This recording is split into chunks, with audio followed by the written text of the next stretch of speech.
आज हम बनाएंगे गुजरात की सबसे पसंदीदा डिश बटेकानी सूकी भाजी, वो भी दो तरीके से। जी हाँ, इसे सूखी आलू सब्जी भी कहते हैं और ये व्रत और उपवास के लिए एकदम परफेक्ट है। ये बनाने में बहुत आसान है और खाने में लाजवाब। तो चलिए बनाते हैं बटेकानी सूकी भाजी। इसके लिए यहाँ पे मैंने 500 ग्राम नए वाले आलू ले लिए हैं। इसे कुकर में ऐड कर देंगे। यहाँ पे मैं आपको बताऊंगी आलू को परफेक्टली कैसे बॉईल करते हैं। और इसमें हम 1.5 ग्लास जितना पानी ऐड कर देंगे। आधी चम्मच हम नमक ऐड कर देंगे। अगर आप व्रत और उपवास में रेगुलर नमक नहीं खाते हो तो यहाँ पे आपको स्किप करना है। कुकर को बंद करके हमें मीडियम गैस फ्लेम पे 4 विसल तक पका लेना है। 4 विसल हो गई है। कुकर अपने आप ठंडा हो गया है। यहाँ पे मैंने उसकी जो हवा थी वो नहीं निकाली थी। ओपन कर लेते हैं। आप देख सकते हो अच्छे से पक गए हैं और सारे आलू को हम प्लेट में निकाल देंगे। यही जो इंस्ट्रक्शन दी मैंने उसी तरह आप बनाओगे तो आपके जो आलू है वो ओवर कुक नहीं हो जाएंगे और इसी तरह अच्छे से पक जाएंगे। आलू निकाल लिए, इसे ठंडा होने देंगे। ठंडा हो गया है, इसके हम छिलके निकाल लेते हैं। तो इसी तरह हमें छील लेना है। आप देख सकते हो आलू कितनी अच्छी तरह से पक गए हैं। तो इसी तरह से हम सारे छिलके निकाल देंगे। ये जो रेसिपी है वो व्रत और उपवास के लिए परफेक्ट है और ऐसे भी आप इसे बना सकते हो। लंच बॉक्स में बच्चों के लिए, टिफ़िन के लिए भी बना सकते हो। तो ये रेसिपी ज़रूर ट्राई कीजिएगा। और अभी तक आप मेरे चैनल पे नए हो, पहली बार आए हो तो मेरे दूसरी रेसिपी वीडियो भी देखें। मैंने बहुत अच्छी तरह से एक्सप्लेन किया है। इसी तरह हम सारे आलू को छील लेंगे।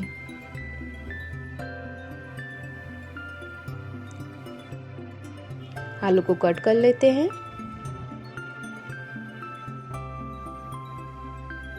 और इसे छोटे छोटे पीसेस में कट कर लेंगे। आप देख सकते हो आलू अच्छे से पक गए हैं और ज़्यादा ओवर कुक भी नहीं हुए हैं। तो इसी तरह हम सारे आलू को काट लेंगे। दोस्तों, आपके राज्य में इसे क्या बोलते हैं कमेंट करके ज़रूर बताइएगा। गुजरात में इसे बटेकानी सूकी भाजी बोलते हैं। और इसी तरह हम सारे आलू को काट लेंगे।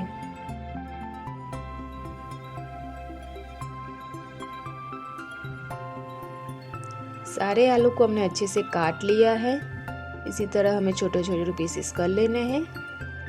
अभी ये मैंने मीडियम गैस फ्लेम पे कढ़ाई रख दी है। उसमें हम 3 टेबलस्पून जितना ऑयल ऐड करेंगे।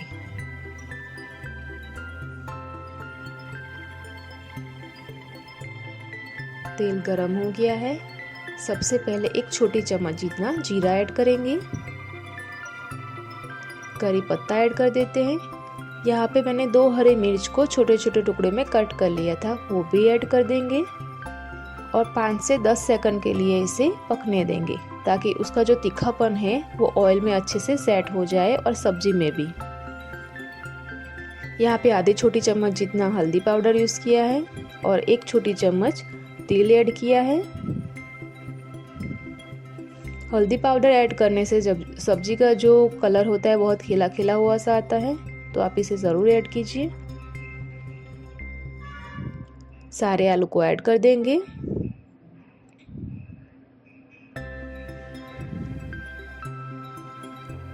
और इसे अच्छे से मिला लेंगे।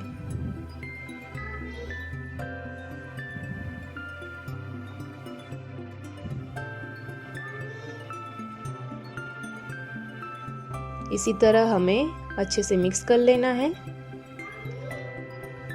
यहाँ पे मैंने 1 छोटी चम्मच जितना काला नमक यूज़ किया है। इससे बहुत अच्छा सा चटपटा सा टेस्ट आता है।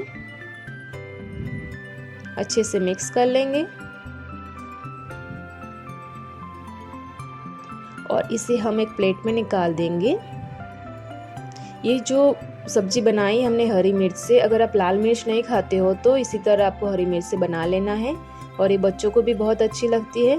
तो आधी सब्जी मैं ऐसे ही निकाल दूंगी हरी मिर्च वाली, और इसे दूसरी जो सब्जी है उसे और ज़्यादा तीखा बना लेंगे हम। तो इसके लिए यहाँ पे मैंने 1 छोटी चम्मच जितना लाल मिर्च पाउडर यूज़ किया है और थोड़ा सा नमक ऐड करेंगे।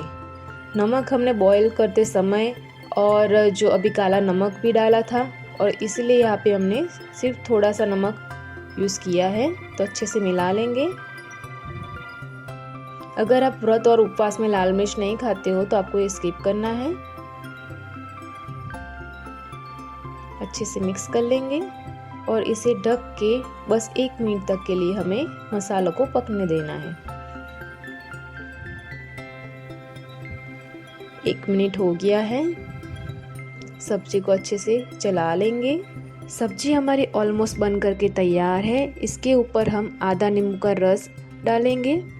नींबू का रस ऐड करने से इसका टेस्ट बहुत ही बैलेंस हो जाता है और सब्जी बहुत ही अमेजिंग लगती है। तो आप भी इसे ज़रूर डालें।